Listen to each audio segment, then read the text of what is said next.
मैं हूं दीनानाथ, आप देख रहे हैं जन संसद। मैं आपको बता दूं कि आरक्षण की विसंगतियों से तंग आरक्षण विरोधी आह्वान ट्रस्ट के संस्थापक प्रवीण कुमार जी जिस तरीके से अपने साथियों के साथ एक पूरे प्रतिनिधिमंडल के साथ आज महामहिम राष्ट्रपति को ज्ञापन सौंपे, वहीं कहीं ना कहीं संत श्री आसाराम बापू का भी दर्द इनके दिलों में झलकता दिखा। जहां संत श्री आसाराम बापू के लिए जो षड्यंत्र किया गया था उस पर उन्होंने सीधा सीबीआई की मांग की और महामहिम से उन्होंने ये भी कहा कि नोटा तो आपने दिया है लेकिन नोटा अभी अपने लक्ष्य तक नहीं पहुँचा है। कहीं ना कहीं नोटा के अंदर भी विसंगतियाँ हैं। इनकी भी एक ज्ञापन जो है महामहिम राष्ट्रपति को दिया कि चुनाव आयुक्त के कार्यालय पर उन्होंने लगातार 1 घंटे की मैराथन बैठक की और कहीं ना कहीं ये निश्चित होने ही वाला है कि जब इनका एक डेलीगेट चुनाव आयुक्त से भी मुलाकात कर पाएंगे और नोटा की विसंगतियों को बताएंगे। लेकिन क्या कुछ लोग कहते हैं वहाँ पे उपस्थित अरोड़ा जी के साथ जितने उनके टीम के लोग पहुँचे, आइए हम सुनाएंगे उन्हीं की जुबानी। सर्वप्रथम आप सुनेंगे ग्लोबल लीडर आरक्षण विरोधी आह्वान ट्रस्ट के संस्थापक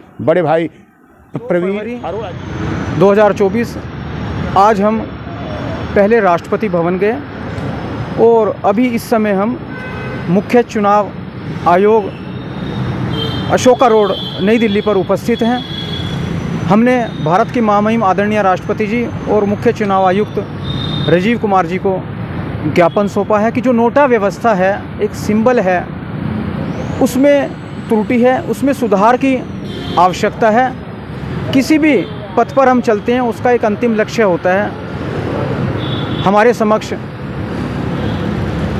एक आधार उपस्थित रहता है, उस पथ पर हम चलते हैं और अपने अंतिम लक्ष्य तक पहुंचते हैं। लेकिन जो नोटा व्यवस्था है उसका लक्ष्य पूर्ण नहीं होता, वह त्रुटियां दूर हों ताकि जो नोटा व्यवस्था है उसमें सुधार हो और निश्चित आगामी समय में सुधार होगा। अगर 5 प्रत्याशी किसी भी सीट से खड़े होते हैं और नोटा सिंबल भी उपस्थित रहता है और मतदाता नोटा पर वोट देता है, अर्थात सीधा मतलब कि नोटा व्यवस्था को वह बल देता है और प्रत्याशियों को नापसंद करता है, तो जब वह प्रत्याशियों को नापसंद करता है तो वहाँ पर नोटा को विजयी होना चाहिए, उसको अधिक वोट मिले हैं, ना कि जो प्रत्याशी किसी को 5 या 4 या 3 वोट में से किसी को 5 मिले हैं उसको विजयी घोषित कर दिया जाता है, जो नहीं होना चाहिए।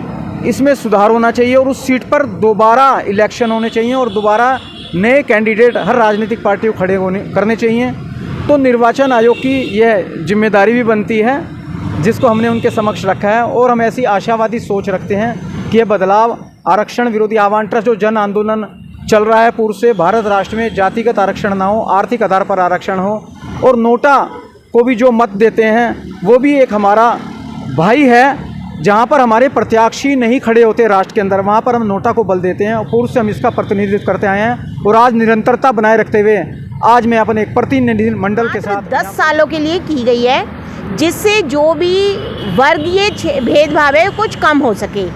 लेकिन आज आज़ाद देश हुए हुए 75 साल हो चुके हैं, फिर भी ये व्यवस्था लगातार लागू हो रही है। एक ही घर में कई कई लोगों को नौकरी मिल रही है और उसी वर्ग के जो गरीब लोग हैं वो इस नौकरी से वंचित हैं। तो हमारा अनुरोध है राष्ट्रपति जी से, चुनाव आयोग से कि इसको भी एक मेन मुद्दा बनाया जाए कि जो आरक्षण है वो आर्थिक आधार पर और प्रतिभा के आधार पर दिया जाए, इसको जातिगत समीकरणों से अलग किया जाए। आरक्षण विरोधी आह्वान संस्थान आदरणीय श्री प्रवीण अरोड़ा जी के नेतृत्व में हमने एक महामहिम राष्ट्रपति जी को ज्ञापन दिया है और संत श्री आसाराम जी के बारे में भी, उनकी रिहाई के बारे में भी हमने लिखा है और उनका इलाज उनका ठीक से हो और उनके हिसाब से हो और उनके खिलाफ़ जो केस लगे हैं वो भी उसके बारे में सीबीआई जांच कराई जाए।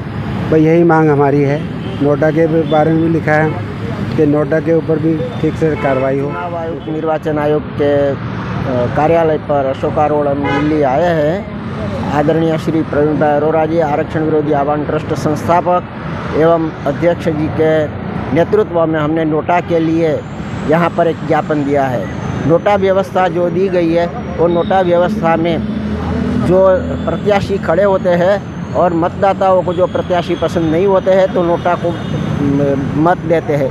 यही नोटा को जो मत देते हैं वो नोटा के मत यदि अधिक होते हैं और प्रत्याशियों को कम वोट मिलते हैं तो मतदाताओं की मर्जी ध्यान में लेते हुए उन प्रत्याशियों को निरस्त करके दूसरे नए चुनाव कराना चाहिए और जो अच्छा प्रतिनिधित्व कर सके ऐसे जनसमूह में से किसी एक को पसंद करके भी बिना चुनाव भी खर्च किए बिना भी सरकार यह कर सकती है। जैसे कि बड़ा अच्छा प्रोफेसर है, कोई गोल्ड मेडलिस्ट है या तो बहुत उनकी सेवा देश के लिए अच्छी है, तो ऐसे जनमानस में जो जिनकी छवि अच्छी है ऐसे व्यक्ति को भी सरकार नियुक्त कर सकती है। क्यों ये चुनाव के चक्कर में पड़ करके जैसे तैसे लोगों को संसद में स्थान दिया जाता है। यदि प्रजा नहीं चाहती है कि नोटा से साबित होता है कि हम ये प्रत्याशियों को नहीं चाहते हैं, तो नोटा की बात ध्यान में लेना चाहिए। ये प्रवीण भाई अरोड़ा जी की जो बात है वो बिल्कुल साफ है और तर्कसंगत है। मैं उसको प्रक्रिया भारत में हो रही है, जो नोटा की सुविधा दी गई है वोटरों को, उसका मतलब यह है ऊपरले कैंडिडेट मुझे नहीं पसंद। जो ऊपरले कैंडिडेट पसंद नहीं है तो नोटा का मूल्य होना चाहिए कि जो कैंडिडेट पसंद नहीं उनको दरकारना चाहिए और नए कैंडिडेट लेके दोबारा चुनाव कमीशन को मांग पत्र दिया तो दोबारा कैंडिडेट दिया जाए जो नोटा का जो सही मूल्य है लोगों से असर हो सके। मैं ऊपर मुझे कैंडिडेट पसंद नहीं है, इसलिए चुनाव कमीशन को याद कराने आए हैं, नोटा का मूल्य पाने आए हैं। मैं उम्मीद है चुनाव कमीशन हमारी आवाज़ को जरूर सुनेगा। जो प्रवीण अरोड़ा जी ने आवाज़ उठाई है हम इसके साथ